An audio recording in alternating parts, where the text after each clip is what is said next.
Hello बच्चों, स्वागत है आप सभी का आपके अपने चैनल केमिकल लोचा में। और आज हम लोग बात कर रहे हैं क्लास 9th के चैप्टर नंबर 2 केमिस्ट्री का। ठीक है, तो जिसका नाम है क्या, is matter around us pure. पहली बात श्योर रहो कि आपने पहला चैप्टर पढ़ रखा है जिसका नाम था मैटर इन आर सराउंडिंग। हमारे आसपास पाए जाने वाले मैटर के बारे में हमने पढ़ रखा है और जान रखा है कि मैटर क्या होता है। जब आप मैटर पढ़ लेते हो तो आपके मन में क्वेश्चन उठा, क्या उठा कि is matter around us pure, क्या हमारे चारों तरफ पाए जाने वाला मैटर प्योर है। तो उसी क्वेश्चन का आंसर लेने के लिए हम लोग इस चैप्टर को बढ़िया से पढ़ेंगे। ठीक है, तो उससे पहले आप लोग याद रखिएगा आपका पहला चैप्टर क्लियर हो। ठीक, उसके बाद आपको सेकंड चैप्टर आसानी से समझ में आएगा। चलो स्टार्ट करते हैं, कॉपी पेन निकाल लो, सबसे पहले हेडिंग डाल लो कि हम लोग जो चैप्टर जिसके बारे में पढ़ने जा रहे हैं उसको जान तो लें। हाँ, वो हम लोग जानते हैं कि पहले चैप्टर हम लोग इसको पढ़ चुके हैं, लेकिन फिर भी एक बार फिर से इसको पढ़ लेते हैं। मैटर क्या होता है? मैटर के हमने दो इंपॉर्टेंट कंडीशन बता रखे हैं। क्या? Matter is anything, is anything. Matter is anything, matter कुछ भी हो सकता है। Matter is anything which has mass and volume. Simple सी बात है। मैटर क्या है? मैटर कुछ भी हो सकता है, बस उसके पास क्या हो, मास हो और क्या हो, वॉल्यूम हो। अच्छा, यहाँ वॉल्यूम का मतलब मैं थोड़ा और क्लियर कर दे रहा हूँ आप लोगों के लिए। वॉल्यूम का मतलब है taking space, taking space. Simple सी बात है, टेकिंग स्पेस। भाई जो जगह लेता हो, मास के साथ साथ वो क्या करता हो, जहाँ भी जाए थोड़ा बहुत स्पेस ले तो उसको हम लोग क्या बोलेंगे, मैटर बोलेंगे। तो अब तो दिमाग में एग्जाम्पल देख लेते हैं। एग्जाम्पल तो इसके बहुत हैं सर। सबसे पहले तो कार दिमाग में आएगा, कार हो गया। फिर क्या आएगा सर, मोबाइल हो गया। फिर क्या आएगा सर, ये बोर्ड हो गया। फिर क्या आएगा सर, ये चौक हो गया। फिर पेन हो गया। फिर बुक हो गया। फिर और क्या हो गया सर, चेयर हो गया। और क्या हो गया सर, चेयर के बाद और बढ़िया एग्जांपल ले लो, एयर हो गया और वाटर हो गया और ह्यूमन बॉडी हो गया। हम लोग भी तो मैटर में ही आएंगे। ह्यूमन बॉडी हो गया।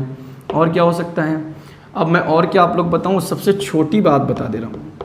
Electron, proton and neutron.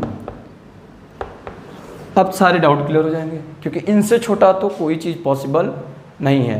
तो ये भी किस में आ रहे हैं, मैटर में आ रहे हैं। तो हमें ये पता चला कि जो इन दो कंडीशन को सेटिस्फाई करें वो क्या होंगे, मैटर होंगे। ठीक है, तो हमारे चारों तरफ मैटर, ये तो सारे मैटर हैं और ये हमारे सराउंड में पाए जाते हैं। तो क्वेश्चन ये उठा कि क्या ये सब के सब प्योर हैं। तो वहाँ का आंसर देने के लिए हम तो ऐसे आपको बता दें कि मैटर सिर्फ और सिर्फ प्योर के फॉर्म में नहीं पाया जाता। मैटर दोनों कैसे पाया जाता है, फिर भी हम देखते हैं चैप्टर में कि क्या मैं सही बता रहा हूँ। चलो सबसे पहले क्या करते हैं, हम छोटा सा प्रीव्यू ले लेते हैं कि अपने को इस चैप्टर में क्या क्या पढ़ना है। उसके बाद एक एक टॉपिक को डिटेल में पढ़ेंगे। ठीक है, इसको इरेज करते हैं। आराम से नोट करिएगा, नोट अच्छे से बनाइएगा, एक एक चीज़ आपको क्लियर होगी। देखो सबसे पहले क्या करते हैं, मैटर को ही हम लोग कैटेगराइज कर लेते हैं। जहाँ हमने इसको क्लासीफाई किया तहाँ आपके इस क्वेश्चन का जो चैप्टर का नाम भी और क्वेश्चन भी पूछ रहा है वो क्लियर हो जाएगा। मैटर एक्चुअली में डिवाइड हुआ है दो फॉर्म में। अब ये दो केस कौन कौन सा है भाई, एक तो है इम्प्योर सब्सटेंस की फॉर्म में, सब्सटेंस, और एक प्योर सब्सटेंस के फॉर्म में।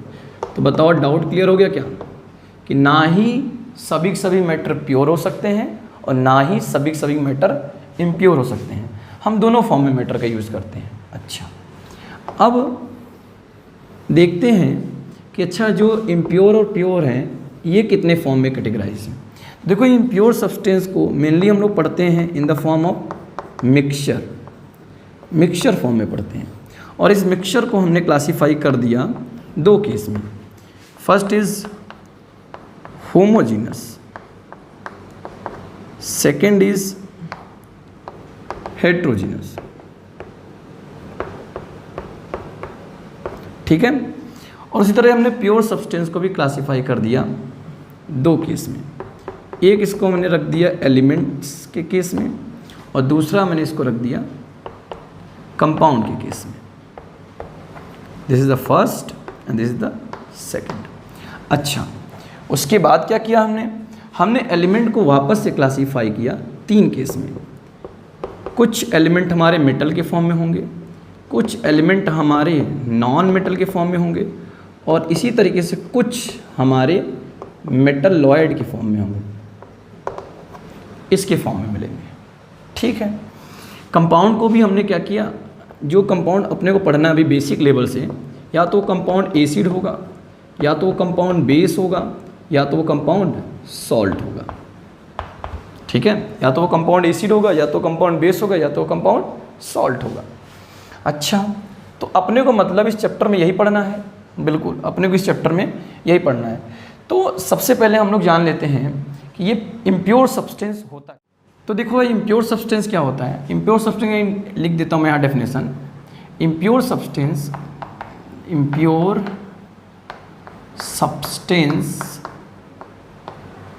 मेड अप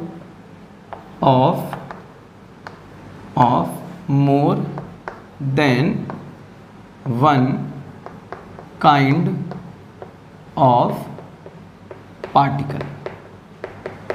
मतलब इम्प्योर सब्सटेंस वो सब्सटेंस होते हैं जो एक से अधिक टाइप के सब्सटेंस से मिलकर के बने होते हैं।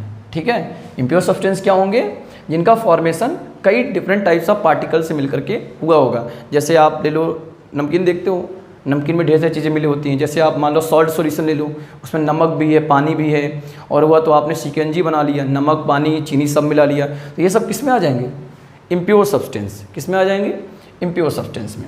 वहीं प्योर सब्सटेंस क्या होगा, प्योर सब्सटेंस क्या होगा, प्योर सब्सटेंस आर दोज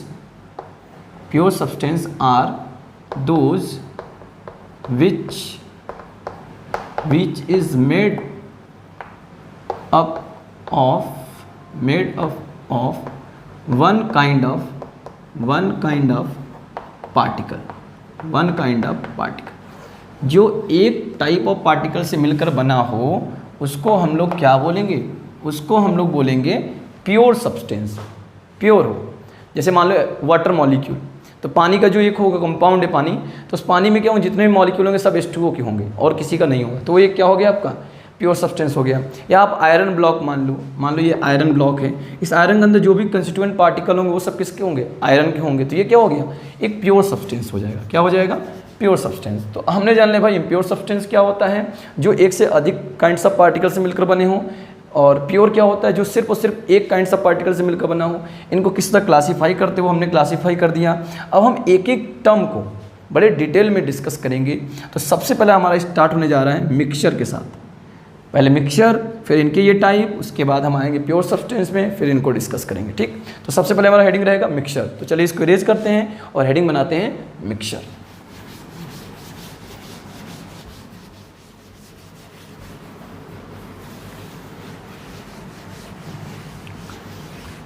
देखो सबसे पहले हेडिंग लगाते हैं भाई मिक्सचर। हिंदी में बोलते हैं इसको मिश्रण। क्या बोलते हैं, मिश्रण। तो क्या होता है भाई mixture is a type of material which is form by two और more different types of particle by physically combination। भौतिकी विधि से अगर हम ऐसे कोई मटेरियल हो जिसमें दो या दो से अधिक अलग अलग चीज़ों को मिला करके सामने प्रेजेंट कर दे, तो वो किस कैटेगरी में आएगा, दैट इज़ मिक्सचर। वो क्या होगा आपका, मिक्सचर होगा। अब मिक्सचर के बारे में एग्जांपल अगर लेना है तो भाई, तो एग्जांपल मैं आपको देता हूँ। अब एग्जांपल अच्छा देता हूँ। मान लो जैसे आपके पास है सॉल्ट प्लस वाटर, तो आपने क्या किया, वाटर के कंस्टिट्यूएंट पार्टिकल हो गए, सॉल्ट के कंस्टिट्यूएंट पार्टिकल हो गए, इनको आपने क्या किया, मिक्स कर दिया बाई फिजिकली कॉम्बिनेशन। तो ये मिल करके क्या बना लिया, एक सॉल्ट वाटर बना लिया। और ये सॉल्ट वाटर का जो सोल्यूशन आपके, मतलब इसको हम लोग सोल्यूशन बोलते हैं। तो ये जो मिक्सचर बन के आया, तो वो आपके इस मिक्सचर के थ्रू जाएगा। और क्या एग्जांपल ले लेते हैं, और ले लिया भाई एग्जांपल। सर मान लो मेरे पास है फ्लोर विथ वाटर। भाई फ्लोर को बोलते हैं शायद आटा ना, आटा और पानी जब मिल जाता है तो ये भी एक प्रकार का क्या है, मिक्सचर है। वैसे इसको हम लोग रखते हैं किसमें भाई, इसको हम लोग रखते हैं सॉल्यूशन में। अभी हम लोग पढ़ेंगे सॉल्यूशन क्या है। इसको हम लोग रखते हैं सस्पेंशन में, सस्पेंशन में। और आपका एग्जांपल लेते हैं मिल्क। मिल्क में क्या होता है, वाटर होता है ना भाई। तो ये मिल्क किस प्रकार होता है, ये होता है कोलाइडल होता है। तो ये अपने पास कुछ हो गया क्या, मिक्सचर हो गया। मिक्सचर तो बहुत है, कोई भी चीज़ आप उठाओ, दो चीज़ मिला दो। सैंड और वाटर भी क्या है आपका, मिक्सचर ही है। लेकिन बस बात ये देना है कि कुछ हमने स्पेशल टाइप एग्जांपल लिए हैं, तो इनके थ्रू हम लोग कुछ और इंपॉर्टेंट टर्मिनोलॉजी पढ़ेंगे, सॉल्यूशन, सस्पेंशन और कोलाइडल। ये नोट कर लीजिएगा आप लोग, मिक्सचर में एग्जांपल। और ये डेली हम लोग इनसे मिलते रहते हैं, मिल्क से मिलते हैं, आटा पानी से मिलते हैं, नमक पानी से मिलते हैं। तो ये अपने क्या हो गया, मिक्सचर। तो मिक्सचर का हमने आपको दो क्लास बताए थे, कौन कौन से भाई, एक होमोजीनियस और एक हेट्रोजीनियस। और देख लेते हैं भाई ये होमोजीनियस और हेट्रोजीनियस क्या है, इनको भी क्लियर कर लेते हैं। सबसे पहले बना लेते हैं होमोजीनियस, होमोजीनियस मिक्सचर। देखो बेटा होमोजीनियस मिक्सचर क्या होता है, देखो नाम से पता है, होमो प्लस जीनस। होमो मतलब होता है इक्वल, जीनस मतलब होता है डिस्ट्रीब्यूशन। ऐसा कोई मिक्सचर जिसमें दिए गए जो पार्टिकल आपके हैं भले अलग अलग हैं, लेकिन उनका मिक्सचर क्या हो, एक यूनिफॉर्म डिस्ट्रीब्यूशन में हो। ये लिख सकते हैं, homogeneous mixture are those mixture in which combined particle mix up together in uniform distribution। मतलब ऐसा कोई मिक्सचर हो जिसमें जो भी आपके कंबाइन होने वाले डिफरेंट पार्टिकल हैं वो इस तरह कंबाइन हो कि उनका जो डिस्ट्रीब्यूशन वो यूनिफॉर्म हो, एक समान हो। ठीक है, मतलब मान लो एक मेरे पास कोई कंटेनर है, यहाँ से क्लोज है, इसके अंदर क्या हुए हैं, दो या दो से अधिक चीज़ें मिली हुई हैं, मिक्स हैं। दो या दो से अधिक चीज़ें क्या है इसके अंदर, मिक्स हैं। तो ऐसा ना हो कि कहीं ज़्यादा मिले और कहीं कम मिले, ऐसा ना। जो भी इनका कॉम्बिनेशन हो, जैसा यहाँ पर हो वैसा इसके बीच में भी हो, और वैसा एंड किसी भी पार्ट के बारे में डिस्कस की जाए वहाँ पर उनका कॉम्बिनेशन क्या हो, सेम हो, तो उसको हम लोग क्या रखें, किस में रखते हैं, होमोजीनियस मिक्सचर। मिक्सचर क्या है भाई, ऐसा कोई कॉम्बिनेशन पार्टिकल्स का जहाँ अलग अलग ढेर सारे पार्टिकल्स आपस में मिल जाएं तो उसको मिक्सचर बोलते हैं। अब उस मिक्सचर का स्पेशल केस एक हमने रखा क्या, होमोजीनियस मिक्सचर। होमोजीनियस मिक्सचर का मतलब हो गया कि एक ऐसा मिक्सचर जहाँ पर आप भले ही दो या दो से अधिक चीज़ों को ऐड करो, मिलाओ, ठीक है, लेकिन ध्यान ये देना है कि जो भी उनका कॉम्बिनेशन बने, उनका कॉम्बिनेशन हमेशा क्या हो, यूनिफॉर्म डिस्ट्रीब्यूशन में हो, मतलब एक समान रूप से उसमें डिस्ट्रीब्यूशन हो। जिस तरीके से यहाँ पर अगर हम चेक करें जिसका डिस्ट्रीब्यूशन मिले, मान लो यहाँ का 2:1 का रेशियो मिले, तो यहाँ पर भी हमको 2:1 का रेशियो मिले, यहाँ पर भी हमको 2:1 का रेशियो मिले, हम किसी भी पार्ट का डिस्कस करें, रेशियो क्या हो, बराबर हो, वो हमारा किस में आता है, होमोजीनियस मिक्सचर में। अब होमोजीनियस मिक्सचर का ही एक स्पेशल केस है जिसको हम लोग बोलते हैं सॉल्यूशन। होमोजीनियस मिक्सचर का ही सबसे बढ़िया केस क्या है, सॉल्यूशन। क्या है, सॉल्यूशन, जिसका एग्जांपल आप लोग देखते आ रहे हो, क्या आप देखते हो, वाटर प्लस शुगर। आप वाटर और शुगर को ले लो, अब क्या करो, पानी के अंदर चीनी को डाल दो, तो देखो क्या हो, जब डिज़ोल्व हो जाएगा तो उसका डिस्ट्रीब्यूशन, जैसा टेस्ट ऊपर वाले का वैसा टेस्ट नीचे वाले का होगा, मतलब टेस्ट में कोई कमी नहीं, पूरा डिज़ोल्व हो जाए तब। ठीक है, आप ले लो क्या, सॉल्ट प्लस वाटर। तो ये सब किसके एग्जांपल है, होमोजीनियस, और ये सब किसके अंतर्गत आते हैं, सॉल्यूशन के अंदर आते हैं। तो अपने को सॉल्यूशन भी जानना बहुत ज़रूरी हो गया। तो और सॉल्यूशन को भी समझ लेते हैं, सॉल्यूशन क्या होता है। तो देखो बेटा सॉल्यूशन क्या होता है, छोटा सा टर्म है, आपके एनसीईआरटी बुक में दिया हुआ है। देखो सॉल्यूशन क्या होता है, तो सिंपल सी बात है, सॉल्यूशन किसके अंतर्गत आया है, होमोजीनियस के अंतर्गत। तो हम बोलेंगे solution is a homogeneous mixture.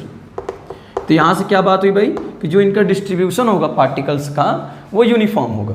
कैसा होगा, यूनिफॉर्म, कम ज़्यादा की नहीं होगा। ठीक है, तो is a homogeneous mixture in which two or more component मतलब पार्टिकल, अलग अलग दो या दो से अधिक particle, components are combined and form a uniform distribution mixture। Simple सी बात वही आ गई कि एक ऐसा होमोजेनियस मिक्सचर होता है जिसमें दो या दो से अधिक कंपोनेंट मिक्स होते हैं और मिल करके एक यूनिफॉर्म डिस्ट्रीब्यूशन वाला मिक्सचर तैयार करते हैं। अब देखो सॉल्यूशन में दो इंपॉर्टेंट टर्मिनोलॉजी होते हैं। सॉल्यूशन में एक तो होता है सॉल्वेंट और एक होता है सोल्यूट। ये दोनों मिल करके अपने को बनाकर क्या देते हैं, सॉल्यूशन बनाकर देते हैं। क्या बनाकर देते हैं, सॉल्यूशन। सॉल्वेंट और सोल्यूट। सॉल्वेंट को हिंदी में बोलते हैं विलायक और सोल्यूट को हिंदी में बोलते हैं विलेय। अर्थात वो चीज़ जो किसी को अपने अंदर डिज़ोल्व कर ले वो क्या होगा, सॉल्वेंट, और जो डिज़ोल्व हो जाए वो क्या होगा, सोल्यूट। डिज़ोल्व मतलब घुलना, जो किसी के अंदर डिज़ोल्व हो जाए सोल्यूट, और जो किसी को अपने अंदर डिज़ोल्व कर ले क्या होगा, वो सॉल्वेंट। तो सर हम कैसे पहचानेंगे भाई फिजिकली, तो हम आपको बता देते हैं कि यहाँ से लिख देते हैं node first, which component in solution present large quantity known as solvent, उसको हम लोग क्या बोलेंगे, सॉल्वेंट बोलेंगे। सेकेंड नोट देख लो, यहाँ लिख देता हूँ नोट सेकेंड। उसी तरीके से अगर सिमिलरली देखा जाए तो विच component present in small quantity into solution, किसके अंदर, सॉल्यूशन के अंदर, नोन एज, क्या बोलेंगे उसको, नोन एज सोल्यूट, उसे हम लोग बोलते हैं सोल्यूट। मतलब क्वांटिटी के बेस पे हम लोग बता सकते हैं, जो ज़्यादा वो सॉल्वेंट और जो कम वो सोल्यूट। क्लियर है। अच्छा, एग्जांपल एक छोटा सा बता देते हैं। जैसे मान लो कि अपने पास है एक कंटेनर में क्या है भाई, 2 लीटर वाटर है, और इसमें हमने क्या किया, 100 ग्राम सॉल्ट डिज़ोल्व कर दिया, कम कर देते हैं, 50 ग्राम कर देते हैं। तो 2 लीटर पानी में 50 ग्राम हमने क्या किया, सॉल्ट मिक्स कर दिया। तो आपको पता है भाई पानी का जो वेट है वो क्या है, ज़्यादा है। तो ये लार्ज है, ये लार्जर में है, और ये किस में है भाई, ये स्मॉलर में है, ये स्मॉलर में है। तो जो ज़्यादा होगा उसको हम लोग क्या बोलेंगे, सॉल्वेंट, और जो कम होगा उसको हम लोग क्या बोलेंगे, सोल्यूट। और जब इन दोनों को हम मिक्स करेंगे और मिक्स करके एक मिक्सचर तैयार करेंगे, तो ये मिक्सचर हमारा कैसा होगा, ये मिक्सचर हमारा होमोजीनियस होगा। कैसा होगा, ये हमारा जो मिक्सचर होगा एक प्रकार का होमोजीनियस होगा। होमोजीनियस का मतलब आप समझते हो, जहाँ पर रेशियो क्या हो, बराबर हो। जहाँ जैसा रेशियो यहाँ मिलेगा वैसा रेशियो यहाँ मिलेगा, वैसा रेशियो यहाँ, किसी भी पॉइंट पे आप डिस्कस करोगे रेशियो क्या होगा उनका, सेम होगा। किसका रेशियो, डिस्ट्रीब्यूशन ऑफ पार्टिकल का, इसलिए इनको बोला गया होमोजीनियस। तो ये हमारा होमोजीनियस, या इसको हम लोग बोल सकते हैं अब सॉल्यूशन। अगर होमोजीनियस है तो वो क्या होगा, सॉल्यूशन केस में आएगा। ये तो हो गया आपका एग्जाम्पल। अब सर सॉल्यूशन हमारे सराउंड में कितने टाइप पाया जाता है, तो देखो सॉल्यूशन अपने सराउंड में 3 केस से पाया जाता है। हमारा सॉल्यूशन हो सकता है कौन कौन सा, हमारा सॉल्यूशन हो सकता है एक सॉलिड सॉल्यूशन के केस में, हम लोग सॉलिड सॉल्यूशन का भी स्टडी करते हैं। हमारा हो सकता है लिक्विड सॉल्यूशन के केस में, लिक्विड सॉल्यूशन के बारे में हम लोग यूज़ करते हैं। और यहाँ हमारा हो सकता है गैस सॉल्यूशन। तो सर एक एग्जांपल बता दो तीनों का, सिंपल सी बात है। सॉलिड सॉल्यूशन का मतलब हो गया जब सॉलिड किसके फॉर्म में प्रेजेंट होगा, सॉल्वेंट के फॉर्म में होगा। तो आप जान लो, आप सॉलिड के अंदर कोई भी चीज़ मिक्स कर दो, जैसे मान लो आपके पास क्या है, गोल्ड है ना, गोल्ड Au + Cu, गोल्ड के अंदर कॉपर मिक्स किया जाता है थोड़े से अमाउंट में, तो ये किस प्रकार का एग्जाम्पल हो गया, सॉलिड सॉल्यूशन का। अच्छा, लिक्विड सॉल्यूशन एग्जाम्पल बता दो सर। तो लिक्विड का मतलब क्या हो गया, जहाँ पर सॉल्वेंट किसके फॉर्म में होगा, लिक्विड के फॉर्म में होगा। तो इसका एग्जाम्पल तो यही था आपका, water plus sugar, water plus salt, ये सब किसके एग्जाम्पल हो गए, ये आपके एग्जाम्पल हो गए किसके, लिक्विड सॉल्यूशन के। गैस सॉल्यूशन एग्जाम्पल बता दो सर। गैस सॉल्यूशन का मतलब क्या हो गया, जहाँ पर सॉल्वेंट गैस होगा, बाकी सॉल्यूट आप कुछ भी ले सकते हो, सॉलिड लिक्विड गैस कुछ भी। तो इसका एग्जाम्पल सर मान लेते हैं क्या, नाइट्रोजन गैस है। नाइट्रोजन गैस किसके साथ मिक्स है भाई, नाइट्रोजन गैस मिक्स है हमारे इस एटमॉस्फेयर में बहुत ढेर सारे गैसेस के साथ, जिसमें ऑक्सीजन है, जिसमें हीलियम है, कई ढेर सारे गैसेज हैं। तो ये सब मिक्स होकर के कौन सा सॉल्यूशन बनाती हैं? गैसीय सॉल्यूशन बनाती हैं। तो ये हो गया आपका छोटा सा एक टाइप हो गया सॉल्यूशन का। कितने टाइप के सॉल्यूशन होते हैं? तो 3 टाइप के, सॉलिड, लिक्विड और गैस। पहचानने का तरीका क्या है कि सॉलिड सॉल्यूशन वो होंगे जहाँ पर सॉलिड एज अ सॉल्वेंट होगा। सॉलिड में कोई भी हो सकता है, चाहे वो सॉलिड, चाहे लिक्विड, चाहे वो गैस, लेकिन सॉल्वेंट हमेशा सॉलिड होगा। लिक्विड में क्या केस है? लिक्विड में हमेशा सॉल्वेंट क्या होगा? लिक्विड होगा। गैस में क्या केस है? गैस में हमेशा सॉल्वेंट क्या होगा? गैस होगा। मतलब आप समझ गए, जिसकी क्वांटिटी ज़्यादा उसी टाइप का वो सॉल्यूशन बन करके तैयार होगा। अच्छा, अब हम लोग बात करते हैं किसकी?